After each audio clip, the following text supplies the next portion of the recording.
Seperti apa sebenarnya penanganan buaya di Aceh Singkil? Karena kabarnya nih, buaya yang mendekat ke wilayah pemukiman. iya, Kita buat festival Crocodile Hunter. Apakah nggak ada upaya dari pemerintah daerah untuk membuat kandang buaya?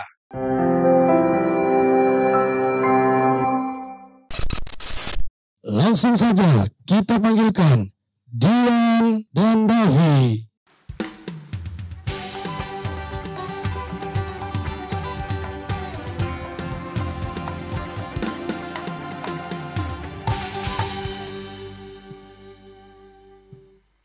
Oke.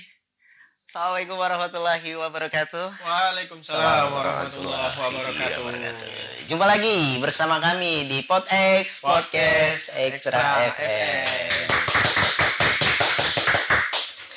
Oke pemirsa Extra Mania dimanapun berada, kembali kami berdua ya hadir ya buat ngebahas sebuah topik yang tentunya lagi jadi bahan pembicaraan hangat di publik khususnya di Aceh Singkil, Dian ya.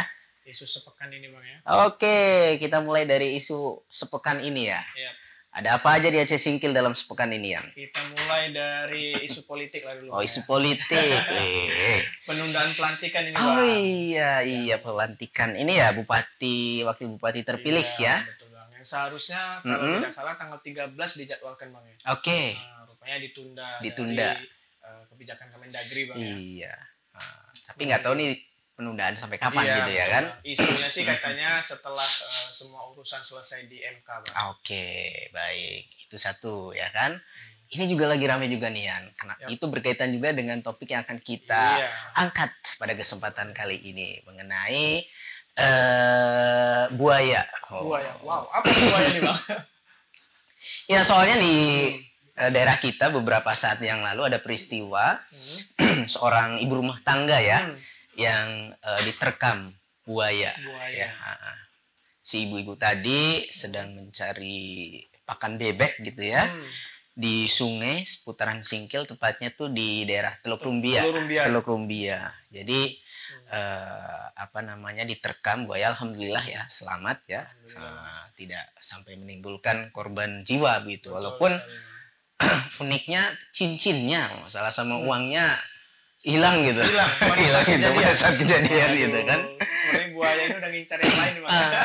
Cuman itu satu peristiwa di tahun 2025 ya. Ini masih awal tahun ya. Kalau kita menilik sebenarnya ke belakang mungkin masih ya nggak terhitung jumlahnya juga kan peristiwa itu, dan semakin hari juga kalau lihat dari tahun-tahun lalu eskalasinya tuh semakin meningkat begitu kan. Nah, mungkin terkait dengan hal tersebutlah kita akan coba menguliknya pada kesempatan kali ini ya. Bagaimana penanganan konflik ya. Konflik manusia dan buaya di Kabupaten Aceh Singkil. Siapa sebenarnya yang menjadi tanggung jawab kewenangan siapa ini gitu kan, supaya peristiwa ini tidak terulang. Apalagi kita tahu nih Aceh Singkil ini kan banyak sungai-sungai, kemudian kita juga punya laut yang cukup luas gitu ya. Karena buaya ini nggak cuma di sungai aja man. Karena kayaknya buaya memang habitatnya di wilayah sungai Aceh Singkil cukup banyak Bang kan. Jadi menjadi tantangan tersendiri juga bagi masyarakat kita yang juga notabene dari sungai. Mengharapkan kehidupan juga Bang kan. Masya Allah ya. Kita coba hadirkan untuk bintang tamu kita pada kesempatan kali ini. Ada Bapak Kepala Dinas Perikanan Kabupaten Aceh Singkil, ada Bapak Dr. Andes Saiful Umar MSI. Silakan Pak Kadis, selamat datang di podcastnya Radio Extra. Oke, silakan Pak Kadis. Oke, baik. Sehat Pak Kadis? Alhamdulillah. Alhamdulillah. Ya. Ini cuaca siang ini panas gitu ya. Iya. Agak gerah ya. Ya, tapi semoga topiknya nggak boleh panas-panas gitu ya Pak ya. Tapi ini cukup menarik juga isu ini gitu kan di daerah kita gitu kan, karena walau bagaimanapun Aceh Singkil belakangan udah terkenal pula jadi ini buaya gitu, Singkil buaya gitu kan ya. Nah, Nah, itu juga nanti akan kita coba diskusikan bersama narasumber kita ya. Seperti apa sebenarnya penanganan buaya di Aceh Singkil. Karena kabarnya nih ada aturan baru mengenai buaya ini. Siapa yang menangani? Yang dulunya katanya BKSDA, kabarnya akan beralih ke Dinas Perikanan. Cuma nih nggak tahu nih kebenarannya seperti apa. Nah, ini Pak Kadis nanti. Kontroversi di masyarakat. Betul. Siapa sih masyarakat bingung nih sebenarnya tanggung jawab siapa gitu kan? Pemerintah daerah kah atau BKSDA kah atau siapa gitu kan? Nah, untuk itulah Pak Kadis kami undang. Nah, biar mencerahkan masyarakat Aceh Singkil seperti apa. Supaya kita luruskan persepsinya. Betul, Pak Kadis. Langsung saja silakan Pak Kadis. Ya. Oke, silakan. Baik, terima kasih. Assalamualaikum warahmatullahi wabarakatuh. Waalaikumsalam warahmatullahi wabarakatuh. Pada pendengar Ekstra FM, saya ucapkan selamat siang menjelang sore. Ya. Pada hari ini terima kasih sekali saya sampaikan apresiasi kepada Ekstra FM yang telah memberikan ruang kepada kami untuk podcast pada hari ini yang bisa didengar dan diikuti oleh para pendengar di mana saya berada terkait dengan penanganan konflik buaya dan manusia di Aceh Singkil. Karena beberapa hari ini ada terjadi peristiwa kalau tidak salah kami tanggal 27 Januari yang lalu terakhir. Betul. Nah, sebelum-sebelumnya juga banyak terjadi karena ini konflik menyangkut buaya dengan manusia ini sudah sering terjadi dan sudah sangat meresahkan juga. Benar, Pak, benar. Nah, memang ada sedikit menyangkut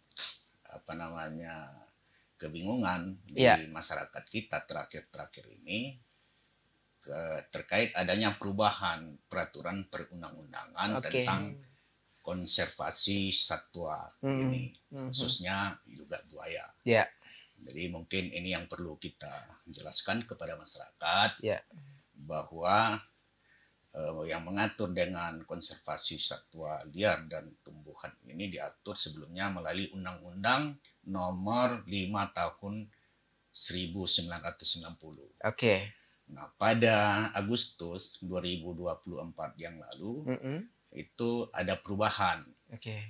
Sebagian dari Undang-Undang Nomor 5 Tahun 1990 itu menjadi Undang-Undang Nomor 32 Tahun 2004.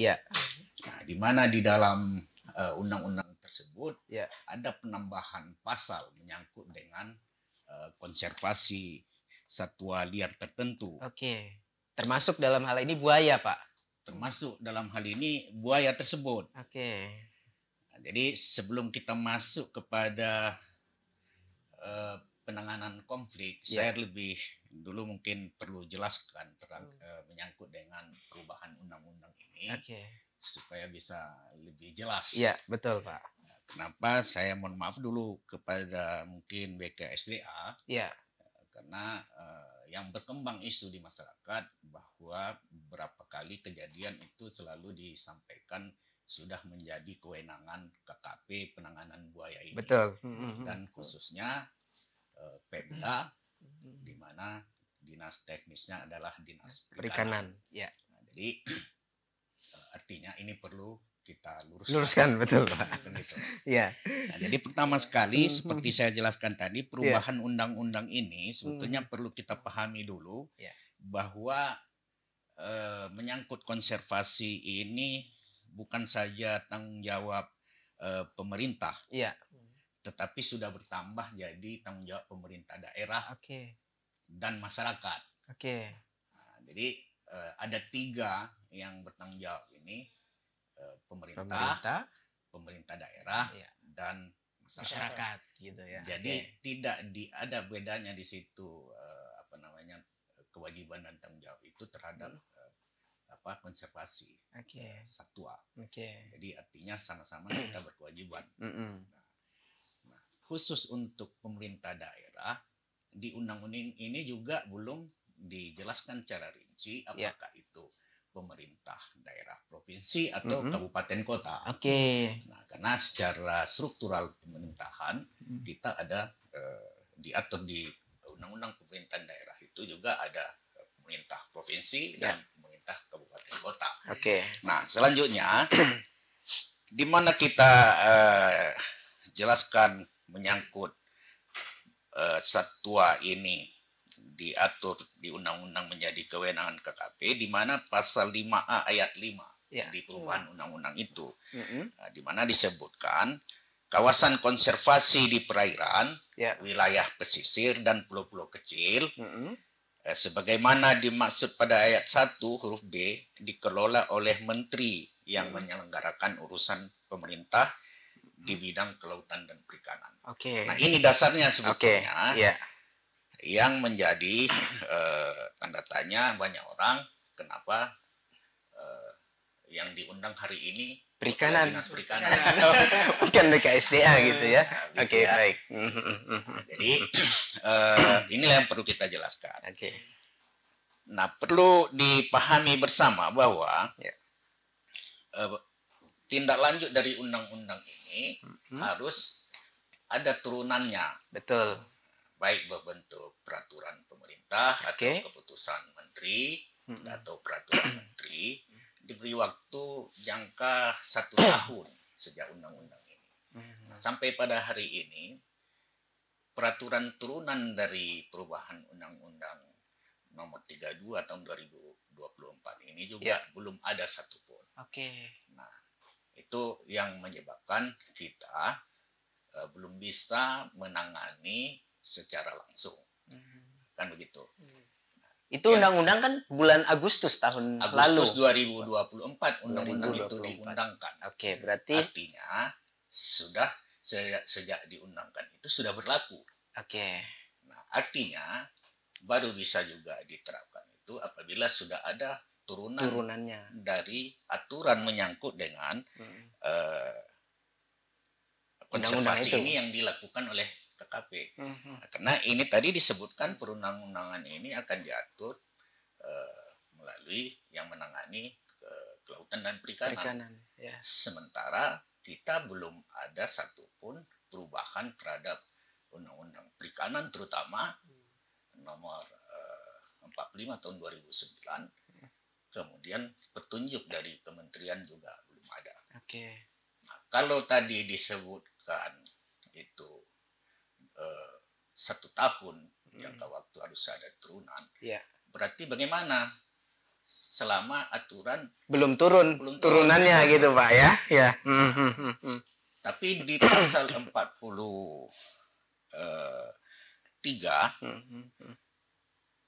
ayat A, poin A, itu disebutkan bahwa undang-undang ini mulai berlaku dan semua peraturan undang-undang yang merupakan peraturan pelaksanaan dari Undang-Undang Nomor 5 Tahun 1990 dinyatakan masih tetap berlaku. Berarti undang-undang yang lama tuh Pak ya? Nah, undang-undang yang lama ini bukan diganti, tapi dirubah. Nah, artinya kalau undang-undang itu perubahan, berarti ada sebagian yang dihilangkan dan yang ditambah. Betul. Artinya bukan dinyatakan tidak berlaku. Undang-Undang Nomor 5 1990 itu. Artinya segala aturan baik PP maupun keputusan menteri KLHK menyangkut dengan konservasi yang diatur sesuai Undang-Undang Nomor 5 tahun 1990 itu masih tetap berlaku. Nah, artinya ranah ini masih ditangani oleh KLHK. Dalam hal ini instansi vertikalnya Balai Konservasi Sumber Daya Alam ya, BKSDA ya, gitu. Jadi ini supaya lebih lurus gitu ya Pak ya. Jadi tidak serta-merta adanya perubahan undang-undang itu sudah dimasukkan pasal menyangkut dengan kewenangan KKP, otomatis Kementerian Kelautan langsung menangani secara otomatis karena harus ada petunjuk teknis peraturan. Nah, konon lagi pemerintah daerah itu juga masih jauh urusannya, pusat saja belum ada aturannya. Kalau pemerintah daerah itu kita lihat lagi sesuai dengan undang-undang pemerintah daerah. Di sana sudah diatur juga menyangkut dengan urusan pemerintahan. Nah, kalau urusan pemerintahan ini kan ada 3. Ada urusan absolut. Urusan absolut ini adalah kewenangan pusat. Jadi itu ada 5, termasuk dalamnya kewenangan luar negeri, moneter, peradilan, kemudian masalah agama. Nah, itu tidak dilimpahkan kewenangan itu ke daerah, urusan pusat. Nah, ada urusan konkuren namanya. Urusan pemerintahan konkuren ini artinya segala urusan pemerintahan itu harus dibagi habis, mana yang urusan pusat, mana yang dilaksanakan provinsi, dan mana yang dilaksanakan oleh kabupaten. Nah, jadi supaya ada pembagian urusan gitu ya. Nah, untuk diserahkan ke kabupaten inilah sebagai penyelenggaraan otonomi daerahnya. Nah, itu. Nah, urusan yang ketiga adalah urusan pemerintahan umum. Nah, itu menyangkut dengan bela negara, pembinaan ideologi, dan yang lain-lain. Ya, Pak, sejauh ini apakah pemerintah daerah sudah mendesak apakah menyurati ke provinsi atau bahkan ke pusat atas peristiwa yang baru saja terjadi ini, Pak? Nah, menyangkut ini secara lisan sudah kita sampaikan, kita meminta apa petunjuk dan arahan. Nah, artinya selama ini memang menyangkut hal-hal yang menjadi kewenangan pusat dan provinsi, kita pemerintah daerah khususnya dinas perikanan cuma berkoordinasi, meminta petunjuk. Nah, artinya kita tidak bisa melakukan kegiatan itu kalau tidak menjadi kewenangan. Itu dalam tanda petik. Artinya kegiatan yang kita lakukan tidak kewenangan kita, karena itu konsekuensinya menyangkut dengan sumber pembiayaan. Iya, betul. Nah, kalau kita lakukan itu tidak tersedia sumber pembiayaan karena tidak ada kewenangan, ini juga kita tidak mungkin laksanakan. Jadi kita berharap memang provinsi minimal mengambil langkah-langkah dalam hal ini. Cuma lagi-lagi saya katakan ini semua karena ada perubahan peraturan ini, semua belum menyikapi khususnya provinsi maupun di KKP. Kita komunikasi, minta petunjuk, dan kalau kita googling pun sekarang belum ada satupun saya temukan seperti apa statement atau pernyataan dari Kementerian Kelautan menyangkut konservasi ini. Baik. Karena begini juga, Pak, kita masyarakat bahkan yang tinggalnya di daerah pinggiran sungai, mereka mandi, mencuci, bahkan cari makan di situ, Pak. Kalau umpamanya lah kita menunggulah turunan tadi terbit begitu ya, yang waktunya kita buatlah setahun. Kalau nggak meleset berarti Desember tahun ini kan begitu, Pak. Sementara ya mohon maafnya mungkin mereka ini juga dalam ancaman buaya terus mengintai setiap saat. Nah, kira-kira apa yang mesti diperbuat dalam hal ini? Apakah ini harus pemerintah daerah baru kemudian menyurati BKSDA untuk melakukan upaya atau seperti apa nanti, Pak? Baik, itu satu pertanyaan yang memang banyak ditunggu oleh masyarakat.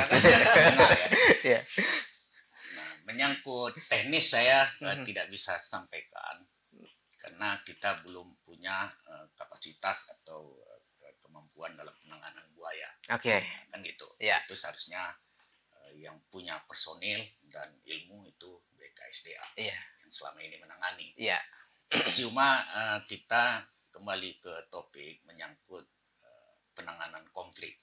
Karena itu yang selalu jadi persoalan. Betul. Kita. Terutama kalau di Aceh Singkil itu yang sudah pernah dan sering terjadi itu menyangkut dengan nelayan. Iya, Pak. Di kepulauan, Pak, kan? Di pulau banyak itu sudah sangat meningkat populasinya, termasuk juga di daerah aliran sungai. Mulai dari Singkil itu sampai ke Simpang Kanan, Suro, populasi buaya itu cukup banyak. Pak. Jadi yang terjadi kasus memang di Singkil, di Kuala Baru, dan terutama di Pulau Banyak Barat. Nah, jadi saya ingin memberikan semacam pemahaman dulu menyangkut dengan konflik ini. Kenapa itu terjadi konflik? Jadi perlu dulu kita samakan persepsi ya, bahwa konflik ini adalah terjadinya dalam proses interaksi antara kedua pihak yang menyangkut dengan perbedaan kepentingan. Itu definisi secara umum. Konflik. Ya, kalau tidak terjadi perbedaan kepentingan, tujuannya sama gitu Pak. Nggak ada konflik. Nggak ada konflik ya kan. Jadi yang buaya dia perlu ketersediaan sumber makanan dan wilayahnya juga perlu dia aman, tapi masyarakat juga perlu mencari nafkah di lokasi yang berkembang biak, yang menjadi habitat buaya. Jadi ada perbedaan kepentingan ini yang selalu terjadi konflik. Nah, kenapa terjadi? Yaitu tadi adanya persaingan kelangsungan hidup, adanya aktivitas di area kawasan yang sama. Nah, seharusnya kalau kita sudah ada pemetaan di mana kawasan habitat buaya, tentu masyarakat kita imbau tidak beraktivitas di situ. Betul. Nah, supaya jangan terjadi peristiwa konflik. Nah, yang kedua ada perubahan ekosistem lingkungan. Jadi buaya juga ketika pasokan makanannya di satu habitatnya berkurang, dia akan bermigrasi atau mencari makan. Kadang-kadang ini masuk ke pemukiman. Ini juga dipengaruhi perilaku masyarakat kita, kadang membuang limbah sisa makanan atau limbah sampah di tempat-tempat langsung di sumber air. Ya, kalau kita lihat di beberapa tempat itu buaya melintas cari makan ketika kita buang limbah makanan. Ketika itu sudah dia temukan, itu akan berulang-ulang. Datang lagi ke situ lagi gitu Pak. Kita tidak langsung mengundang. Nah, kemudian populasi buaya ini memang kalau kita lihat semakin meningkat. Nah, contoh saya bilang di Pulau Banyak itu dulu awal-awalnya tahun 80-an bisa dikatakan tidak ada buaya. Tidak ada buaya Pak di pulau itu. Dulu ya? Dulu. Nah, 90-an ada ditemukan di Pulau Bangkaru. Itu dari mana buayanya? Masyarakat juga heran. Kok bisa sampai ke sana? Mungkin migrasi Pak dari sungai ke laut itu Pak. Ini ada relokasi ke sana. Kan biasa itu penanganan buaya ketika ditangkap di sekitar pemukiman, direlokasi yang jauh, lebih aman. Nah, itu kita tidak tahu apa seperti itu, tapi sudah ada. Nah, lama-lama sudah berkembang ke daratan Pulau Tuangku. Nah, terakhir informasi di sekitar Pulau Teluk Nibung pernah dilihat oleh masyarakat. Nah, artinya ada penambahan populasi. Nah, apalagi di aliran Sungai Singkil, sepanjang aliran sungai itu lebih banyak. Cuma kita tidak punya data pemetaan pasti. Karena selama ini memang Pemda, karena itu memang bukan tugas kewenangan, jelas sangat buta dengan jumlahnya. Kalau kita konfirmasi juga ke BKSDA, kita lihat di rilis mereka, kita tidak temukan data pasti, apalagi di BPS.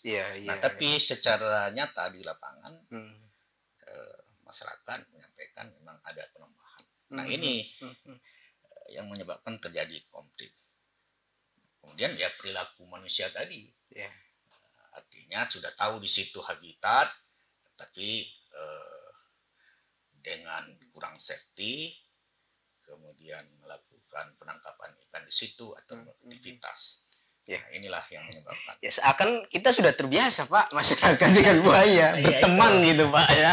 Nah ada juga yang kadang-kadang masyarakat sebagian ya ketika beraktivitas buaya lewat nggak apa-apa katanya. Biasa aja gitu Pak. Asal jangan ganggu. Nah, jadi memang harus tahu juga kita mungkin bagaimana perilaku buaya. Iya. Nah tapi yang jelas itu sudah terjadi konflik, makanya kita juga tidak bisa abai terhadap peristiwa-peristiwa yang terjadi yang banyak mengorbankan masyarakat kita. Nah, oleh karena itu, saya berpendapat penyelesaian konflik ini penting. Ya. Karena ada beberapa yang kita harapkan. Pertama dari segi manfaatnya. Ya. Bahwa dengan kita menyelesaikan konflik ini bisa mencegah terjadinya kekerasan, terutama dari perilaku manusia yang mungkin mengeksploitasi satwa liar seperti buaya ini, atau memusnahkan segala macam tanpa perlindungan perizinan. Jadi apabila ini terjadi tentu berdampak konsekuensinya hukum pada masyarakat. Nah, kemudian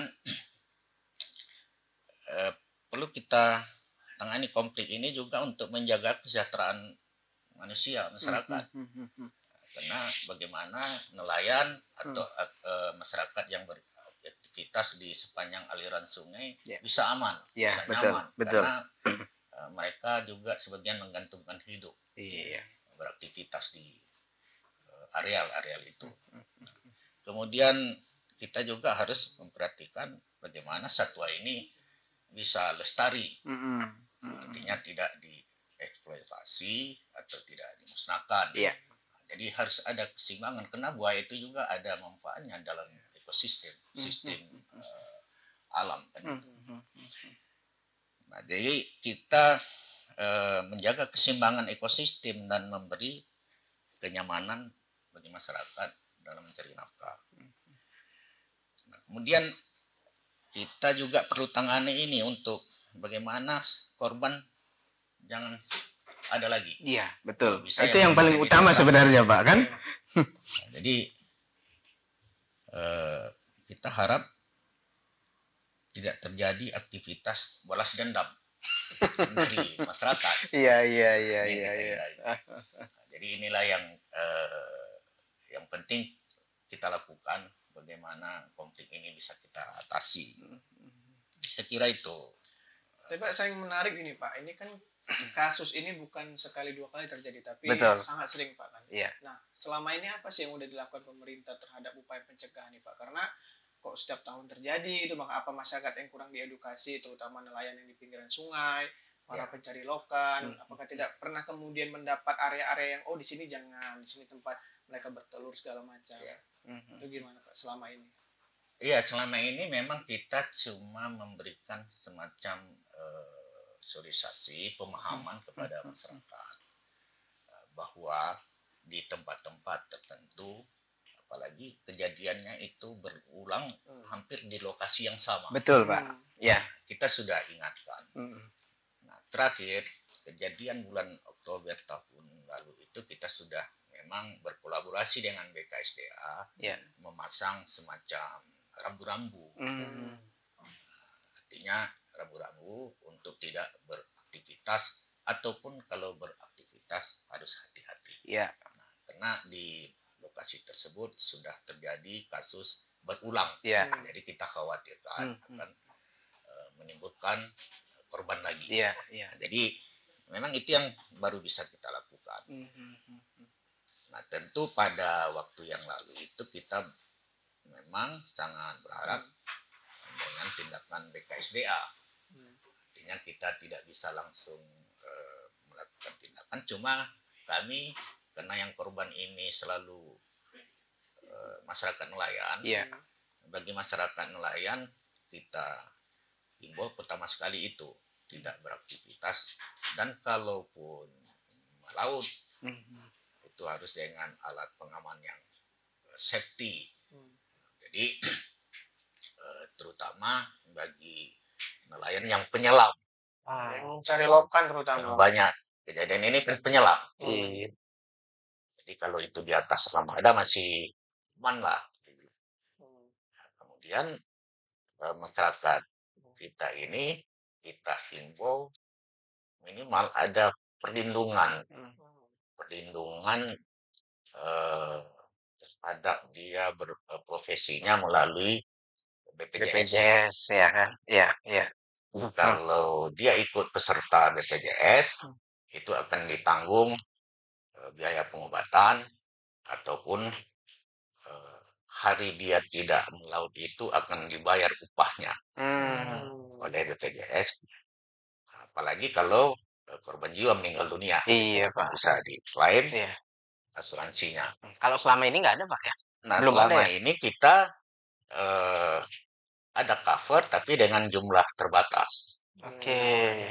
Artinya untuk 1 tahun kita cover BPJS-nya, tetapi untuk berikutnya lanjutannya itu kita harap nelayan ini mandiri. Saya kira itu. Ini bintang tamunya dari tadi suruh kan kasih minum dulu lah, Mana nih Badak nih? Badak. Ada barista kita nih, Pak Gadis.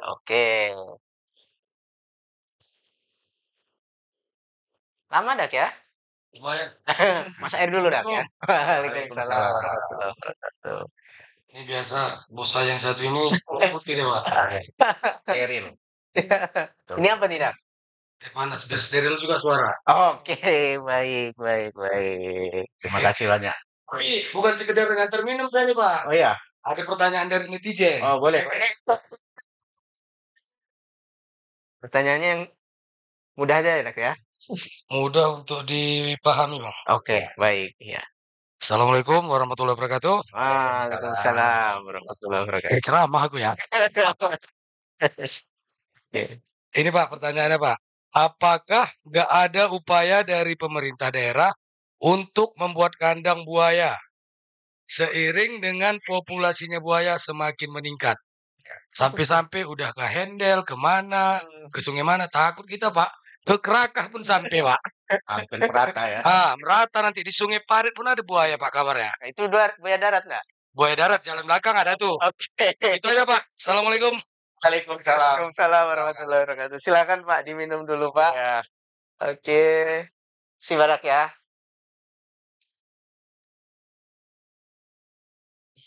Ini pertanyaannya menarik juga nih Pak ya. Nah, betul sekali. Ya. Memang ini menyangkut pertanyaan tadi. Ya. Sebenarnya kita sudah punya program awal. Menyangkut dengan buaya ini. Penangkaran tadi kan. Iya. Itu mungkin dalam program jangka panjang. Itu akan bisa kita wujudkan. Namun saya nyatakan untuk saat ini sebetulnya lokasi lahan itu sudah lama kita sediakan. Nah, jadi di mana tuh Pak? Di sekitaran GOR Cingkil Utara. Itu ada lokasi, memang itu aset Dinas Perikanan seluas 4 hektar. Itu memang kita plotting sebagian untuk penangkaran buaya. Namun lagi-lagi sangat tergantung kepada kemampuan daerah. Sebetulnya modal awal kita sudah ada karena memang sudah dari lama kita programkan.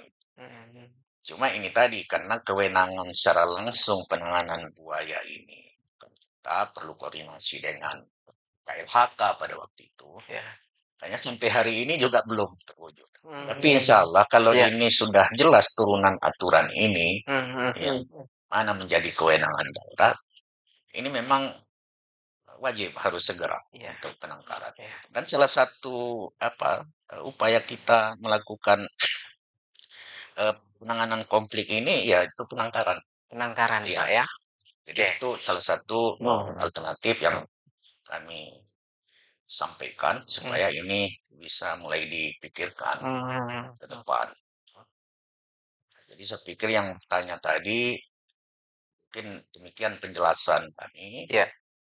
Dan kita berharap ke depan secara berterusan ini bisa kita lakukan. Oke. Namun ada sebetulnya ide ekstrim yang berpikir sama kami. Apa itu, Pak? Jadi kita ini kan daerah wisata, khususnya Pulau Banyak. Ya. Kita jangan sampai terjadi konflik buaya itu dengan wisatawan. Dan itu betul. akan menghancurkan sektor pariwisata. Bagaimana kita bisa mengantisipasi ini? Jadi makanya saya katakan tadi ide ekstrimnya, kita buat festival Crocodile Hunter. Buaya gitu ya. Oke. Nah, ini kita boleh ketawa tapi bisa juga serius. Iya. Artinya apa? Kita lakukan suatu event, festival memburu buaya. Tapi bukan dalam arti kita buru buaya untuk kita musnahkan, tidak. Kan gitu. Tujuan utama kita bagaimana mengurangi populasi buaya itu di alam. Mengurangi, kemudian kita undang seluruh pawang-pawang buaya, baik internasional maupun nasional, berburu buaya ini, ditangkap, kemudian kita tangkar. Nah, ini sejalan dengan penangkaran buaya tadi. Makanya ini semacam tindak lanjut dari penangkaran buaya. Makanya saya bilang tadi ide ekstrimnya bisa dibilang begitu. Ini akan menarik wisatawan ketika kita lakukan festival itu. Setelah kita tangkap dan ditangkap oleh seluruh peserta, baik dunia internasional, kan banyak pecinta dan pemburu buaya yang bersahabat dengan satwa liar. Nah, kita tangkap, kita tangkar. Di penangkaran tadi, Pak, ya, di kandang tadi ya. Ini secara event promosi pariwisata ini cukup menarik, saya kira. Saya rasa belum ada, Pak. Di belahan dunia manapun baru ini nih. Ya kan? Kita harap ada ekstrim tuh kan, manfaat nilai ekonomis, dampak ekonomisnya. Iya. Kita lakukan itu. Tapi kalau ini dianggap semacam kan ya boleh-boleh saja. Tapi saya pikir kalau ini diseriusi, itu tentu sesuai dengan ketentuan yang berlaku. Ini bisa jadi tarik. Kita singkil tidak lagi disebut terkenal buayanya memangsa manusia. Tapi terkenal singkil karena buaya itu jadi spot yang menarik untuk dikunjungi. Kan gitu. Makanya saya katakan tadi, kalau terjadi konflik wisatawan dengan buaya di daerah wisata, orang tidak akan mau berkunjung lagi. Itu yang kita harus emangkan. Saya kira itu. Oke. Menarik tuh ya. Kamu tertarik juga gitu. Ya. Low budget juga bagi pemerintah kita, Pak, kan? Out of the box. Saya nanti kalau udah jadi kandang buayanya, saya daftar jadi yang ngasih makan buaya. Di objek wisata. Itu. Ada lagi dengan program Astacita ya. Iya. Dengan dibentuknya satu Kementerian Ekonomi Kreatif. Ini mungkin salah satu bahan baku produk ekonomi kreatif. Iya, betul. Kita memanfaatkan kulit buayanya gitu, Pak. Kulit buaya. Itu dibolehkan sesuai aturan. Iya. Karena buaya ini juga kan kalau kita lihat dari konvensi internasional perdagangan flora fauna itu termasuk pendik 2. Dalam daftar pendik 2. Artinya pendik 2 ini yang dikendalikan perdagangannya untuk mengatasi jalan muslim. Ini boleh. Itu terjadi di Papua. Saya kira itu. Sejauh ada mekanismenya, Pak. Tidak menyalahi aturan. Ya. Baik, berikutnya, Pak. Katanya ada putusan sela nih, Pak, terkait dengan aturan undang-undang tadi, Pak. Ini maksudnya bagaimana ini, Pak? Baik, para pendengar di mana saya berada, perlu juga kami sampaikan update terakhir menyangkut dengan perubahan undang-undang tentang konservasi di mana salah satu pasalnya menyangkut dengan peralihan kewenangan penyelenggaraan konservasi satwa liar tertentu termasuk buaya ke Kementerian Kelautan. Ya. Nah, kami terakhir mendapatkan update dari Kementerian KKP dan ini perlu juga kami sampaikan bahwa pada saat ini sedang dilakukan proses uji materi, judicial review, termasuk perubahan undang-undang ini ke MK oleh Kementerian Kelautan dan Perikanan, di mana putusan selanya belum lagi keluar dan kita masih menunggu putusan sela, di mana perkara ini dengan nomor 132/PUU strip 22 Romawi 2024 dalam registrasi perkara konstitusi elektronik. Jadi di sini dijelaskan bahwa sepanjang belum ada putusan dari MK, penanganan tindak lanjut dari undang-undang itu belum bisa Artinya, tadi diamanatkan dalam 1 tahun harus ada aturan turunannya. Betul. Di sini disampaikan bahwa tidak boleh ada satu lembaga pun yang melakukan tindak lanjut aturan turunan dari perubahan undang ini. Dengan demikian otomatis dijelaskan bahwa tugas konservasi satwa liar tentu termasuk buaya ini masih menjadi tugas dan tanggung jawab KLHK melalui BKSDA. Jadi kepada Bapak Ibu pendengar semua masyarakat Aceh Singkil, supaya tidak terjadi simpang siur, apabila ada statement pernyataan bahwa penanganan buaya itu sudah menjadi kewenangan Pemda melalui Dinas Perikanan, berarti sampai hari ini itu belum lagi menjadi tanggung jawab kita, tetapi tetap masih menjadi tugas dan tanggung jawab BKSDA sesuai dengan update uji materi ini yang belum ada putusan selanya. Saya kira itu. Jadi mungkin itu udah fix gitu ya, tidak ada perdebatan lagi gitu ya, sampai mungkin aturan itu ada gitu ya. Jadi fix untuk penanganan konflik buaya ini BKSDA gitu ya, KLHK gitu ya. Dalam hal ini BKSDA turunannya ya. Jadi masyarakat tidak berasumsi lagi begitu ya. Sana sini terutama. Iya, itu terutama. Pak, kalau ide relokasi warga yang tinggal di daerah sungai gimana tuh, Pak? Itu menyangkut masyarakat itu direlokasi dari sungai. Mungkin itu saya kira kalau khusus untuk menghindari dari buaya mungkin itu terlalu ekstrem itu, Pak ya. Berlebihan lah. Artinya itu punya konsekuensi yang cukup besar kalau hanya sekedar itu. Sebetulnya tidak terlalu sulit-sulit amat sebetulnya. Jadi makanya kita ada beberapa solusi sebetulnya gitu. Yang perlu kita tempuh sebagai saran dan solusi dari kami menyangkut dengan menghindari konflik dengan buaya ini. Misalnya beberapa faktor yang bisa kita lakukan, misalnya terutama dulu pencegahan. Di dalam upaya pencegahan ini bisa kita lakukan melalui pendidikan atau edukasi kesadaran kepada masyarakat, di mana jika beraktivitas di sekitar perairan atau yang selama ini dibilang ada habitat buaya, ya sedapat mungkin kita hindari, kita hati-hati. Kemudian menggunakan man, artinya siap dengan minimal ada senjata yang bisa menghindari atau ketika diserang seperti terjadi di Pulau Banyak rata-rata itu karena mereka bawa senjata, tombak ikan itulah sebagai alat untuk membela diri.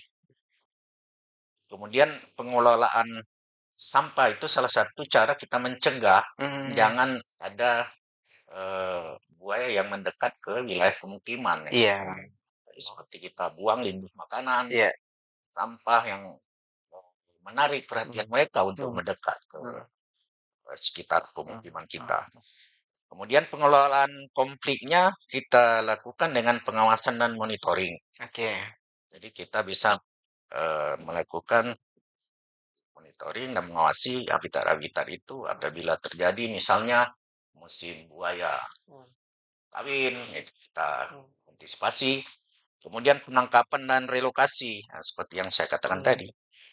Kemudian kita mungkin bisa gunakan teknologi kamera pemantau sekitar CCTV segala macam. Ketika terpantau berarti kita sudah mengetahui ada yang melintas di sekitaran itu mungkin. Nah, kemudian kita juga perlu lakukan mitigasi untuk solusi ini. Misalnya terhadap korban konflik itu perlu ada semacam kompensasi ganti rugi atau biaya perawatan dan segala macam. Nah, ini siapa yang ini perlu juga diperjelas. Betul. Kemudian lagi-lagi saya katakan ini juga perlu artinya dipelajari apa ini bisa mengembangkan ekonomi lokal. Ya. Artinya spot-spot di mana habitat buaya bisa jadi objek wisata segala macam, tentu dengan cara pengelolaan yang baik.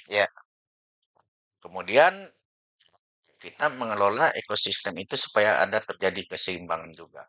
Ketika kita mengganggu habitat buaya, dia akan agresif, dan ketika juga dia terganggu, dia akan mendekati wilayah-wilayah pemukiman.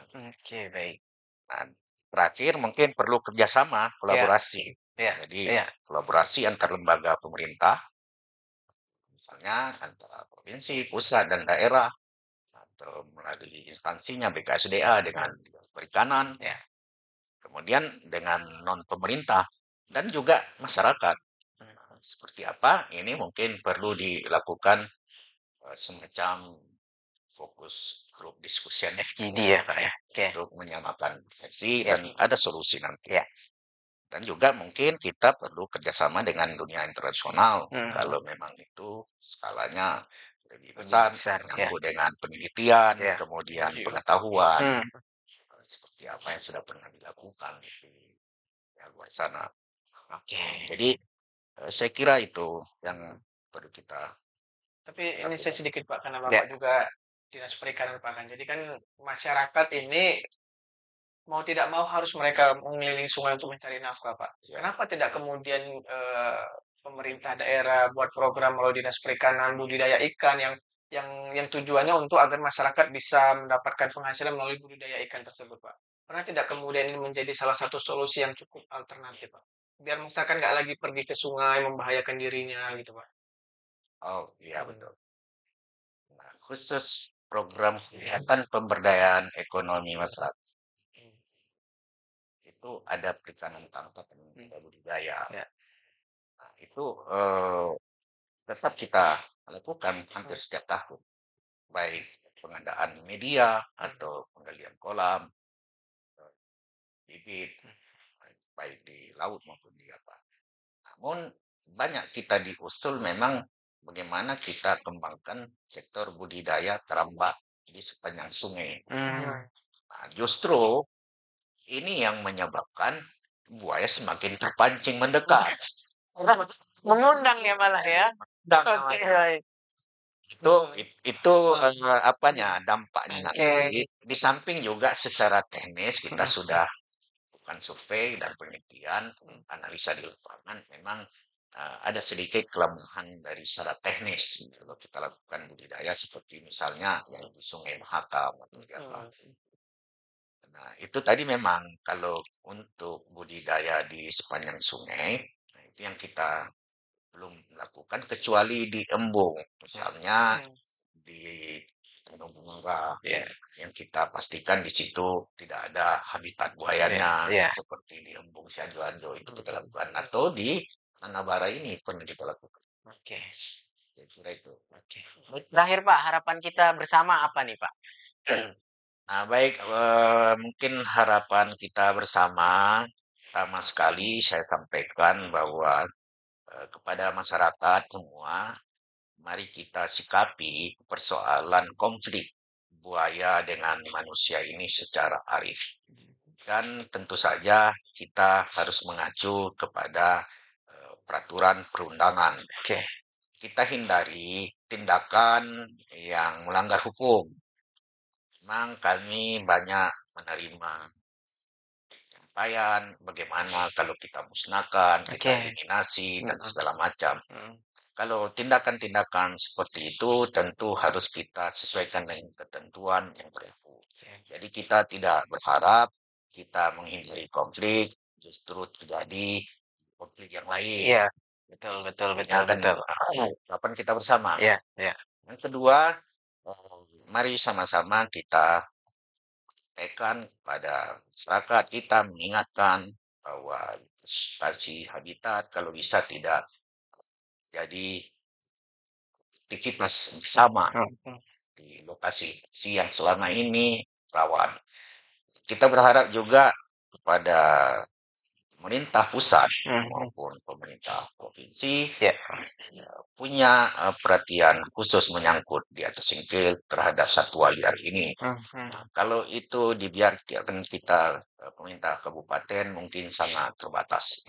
Paling kita hanya bisa buat spanduk ketika terjadi peristiwa, paling kita biayai bawa ke rumah sakit, kasih santunan. Tapi itu tidak menyelesaikan masalah gitu ya. Yang ketiga, kami berharap khususnya kepada semua instansi terkait, baik unsur vertikal seperti BKSDA, dari aparat, sementara kerjasama bersama-sama bagaimana mencari jalan keluar, dan terutama kita maksudkan bagaimana kita bisa melindungi masyarakat ini terhadap kejadian konflik ini tidak berlanjut. Dan terakhir, peristiwa yang terjadi kemarin beberapa hari yang lalu, kita harap inilah peristiwa yang terakhir. Dan kami berharap kepada masyarakat bisa lebih waspada. Saya kira itu. Oke. Baik, terima kasih Pak Kadis. Mudah-mudahan ini bisa mencerahkan ya masyarakat Aceh Singkil ya, dan ya membuat terang benderang gitu ya, masyarakat yang kemarin masih bertanya-tanya ya, ini bisa menjawab ya rasa penasaran Anda di rumah ya. Jadi nggak tanya-tanya lagi nih siapa yang harus dihubungi gitu ya. Oke, baik. Oke, tuntas untuk segmen kali ini ya. Ketemu lagi di episode berikutnya tentu dengan topik yang berbeda ya. Kami pamit. Assalamualaikum warahmatullahi wabarakatuh.